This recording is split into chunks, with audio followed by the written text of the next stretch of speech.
Po mga kababayan, ito pag-uusapan natin po itong bagong survey. Ayan, dito sa ano, ah, parang tumaas mga kababayan ang kagustuhan na mapanagot itong si former Duterte mga kababayan. Dahil ayon dito sa bagong survey, dapat bang itong tanong nila, dapat bang panagutin si ex-president Duterte sa mga patayan sa war on drugs? Ayon po dito mababayan, ayan po, nakikita nyo naman, no? Ayon po dito sa undecided ay 15% lang po mga babayan. At yung don't know enough ay 4%. At ang disagree naman, ito po mga babayan yung 32%. Strongly disagree 10%. Ayan. Somewhat disagree 22% mga babayan, no? Ayan po, pagdating naman dito mga babayan sa agree, ibig sabihin na sang-ayon na papanagutin itong si PRRD, ay umabot po ito mga babayan ng 50%. Alright? Ibig sabihin mga babayan, mas marami po, halos kalahati po mga babayan sa mga Pilipino ang naniniwala na dapat po mapanagot itong si former President Rodrigo Roa Duterte. Dahil ito po ay nakakulong, ay para sa akin sapat na po yan, basta hindi lang po siguro siya pagbibigyan na makalaya mga kababayan. Dahil once na nakalaya po yan, ay ako makikita ko po dyan na ito yung opinion ko lang, no? Pagtatawanan po tayo talaga ng mga Duterte kasi isipin nila, di ba, walang nangyari, kaya tuloy ang drug war. Ganun po yun eh. Ang problema lang po dito kasi sa drug war, wala naman para sa akin, no? Lilinawin po natin. Para po sa akin, ang isang kontradroga ay nararapat po yan na masugpo. Basta droga lang. Bakit? Kasi kung tayo po ay hindi natin susugpuin ng droga, talon-talo po ang mga mahihirap. Kasi ang mga mayayaman lang po dyan, ang lalong yayaman dahil may kakayahan sila gumawa or magnegosyo ng droga, diba? Meron silang kakayahan na magpagamot kaya kapag ito ay lulong na, diba? Pero ang mga mahihirap po mga babayan, wala pong kakayahan hanggang sa sila po ay mabaliw. Diba? Tama? Hanggang sila po ay mabaliw, hanggang ikamatay na lang po nila kasi nga mahirap po sila. At pangalawa, ang kabataan po talaga ang pag-asa ng bayan, kaya dapat po iiwas natin sila sa mga ganitong illegal na droga. Pero naniniwala po ako na hindi dapat pinapatay ang isang tao kasi nga may karapatan din po yan. Mahirap ka man o mayaman, may karapatan ka po mabuhay sa mundong ito. Diba? Para sa akin po yun. Opinion ko lang po. Diba?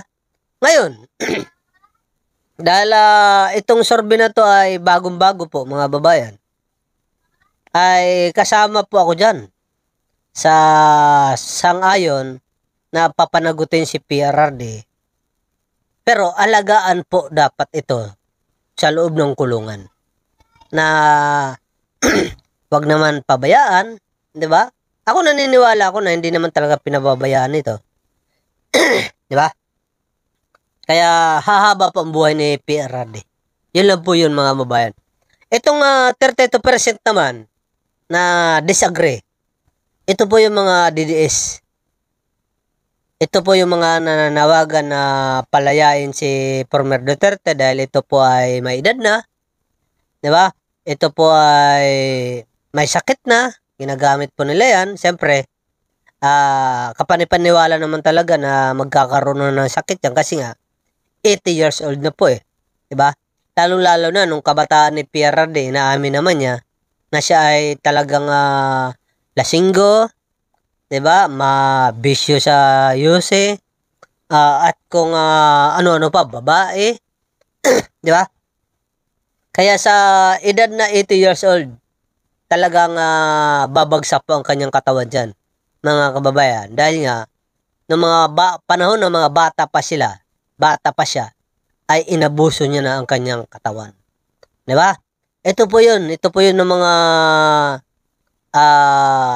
32% na disagree ay mga DDS po ito.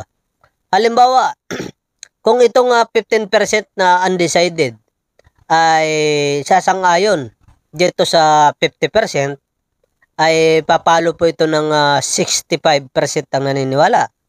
Pero kung ito po ay mapupunta dito sa disagree, mga kababayan, itong 15% ito ay magiging 47% po sila, mga kababayan. At kung papantay pa po itong 4% na to at mapupunta sa disagree, ay pantay na po sila. Kalahating Pilipino ay ayaw na panagutin si Duterte, former Duterte, at kalahati naman ang gustong panagutin si Duterte. So, ibig sabihin, kapag nagkaganon po yun, nahati na po, mahati po talaga ang Pilipino. Gusto nila ng katahimikan na bansa at ayaw nila na malulong sa droga ang kanilang mga mahal sa buhay. Diba? At itong 50% naman na to na gusto pa nagutin si Duterte, ay kasama na po dyan yung mga human rights, diba? Kasama na po dyan yung mga biktima ng drug war, kasama na po dyan yung mga neutral lang mag-isip, diba?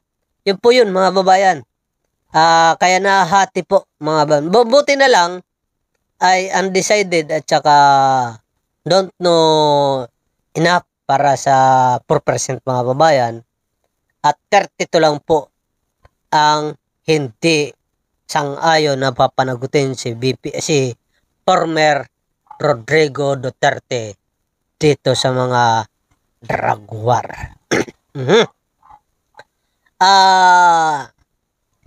Alam niyo po, hindi lang naman drug war ang problema dito ni PRRD. Nariyan din po yung corruption, mga kababayan. Nagtataka lang ako kay former Duterte kasi bakit hinayaan niya ng hinayaan itong mga corruption na naganap sa kanyang panunungkulan. Diba? Aminado siya, inamin niya na ang corruption daw, mga babayan, nung panahon niya, alam niya na talamak sa DPWH. Alam niya, pero kinonsente niya. Diba? Yan ang problema doon. Samantalang Pangulong Marcos, alam niya, siniwalat niya, at umaksyon. Diba? Yan yung kagandahan, mga babayan, dito kay Pangulong Bongbong Marcos. Pangalawa, Pogo. Ang Pogo at mga sabong, inamin din ni PRRD na malaki ang kita sa Pogo at sabong. Diba? Kaya inaprobahan niya po ito para daw ito sa Pilipinas, sa Kabanang Bayan. Kaya kinonsente na naman niya, mga kababayan. Pero pagdating dito kay PBBM, hindi siya naginayang sa kikitain ng Pogo, kikitain ng sabong, di ba? At ito po, mga kababayan, ay ipinasara niya. Di ba? Yan ang kaibahan ng Duterte at Marcos. Ang Marcos, maaari po natin sabihin na matino talaga kasi ang lahat ng mga illegal ay hindi niya kinukonsente. Marami naman pamamaraan kung paano kumita ang gobyerno natin. Bakit hindi natin singilin itong mga mayayaman na ito na nagtatago sa tax? Diba? Hindi naman talaga nagdideklara yan. Katulad na lang ng mga Diskaya. Diba?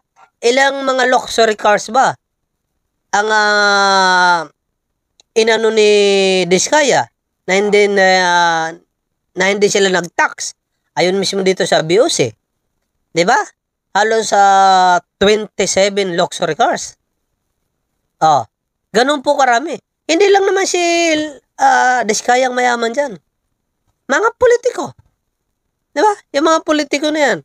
Hindi lang nalalaman mga babayan kasi nga kailangan mo talaga ng sapat na ebidensya para makita mo talaga na hindi sila nagbabayad ng tax. Yeah? Yun ang kaibahan po ng Marcos at Duterte. Ang Marcos, may pamamaraan po siya para kumita ang bayan at hindi kailangan umasa sa mga illegal. Katulad ng mga corruption, katulad ng mga pasugalan at pugo. Diba? Hindi niya kailangan. Kasi iniisip ni Marcos, paano pagagandahin ang kinabukasan ng mga susunod na henerasyon. Diba? Paano pagagandahin ang bansa natin? Si PRRD kasi ang nasa isip niya mga kababayan ay sayang ang kita. Sayang naman ang kita dito, kaya payagan na natin yan. Wala siyang pakialam kung sino ang tatamaan ng mga illegal na kanyang ginagawang legal. Yun po mga babayan. Sa madaling salita, si PRRD ay hindi iniisip ang mga susunod na henerasyon. Basta kung ano yung ngayon, habang nabubuhay pa siya, yun yung importante sa kanya. Si Marcos naman, iba. Future.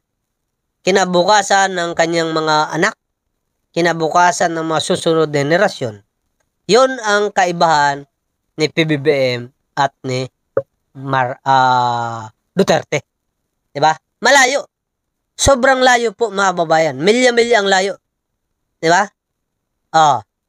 Kaya hindi nyo masisisi ang mga kababayan natin kung bakit galit na galit sila kay PRRD.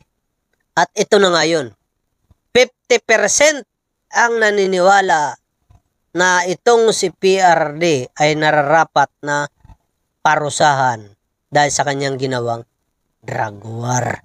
Alright mga babayan, sa mga hindi pa po nakakapag-subscribe sa ating channel, libre lang po yan.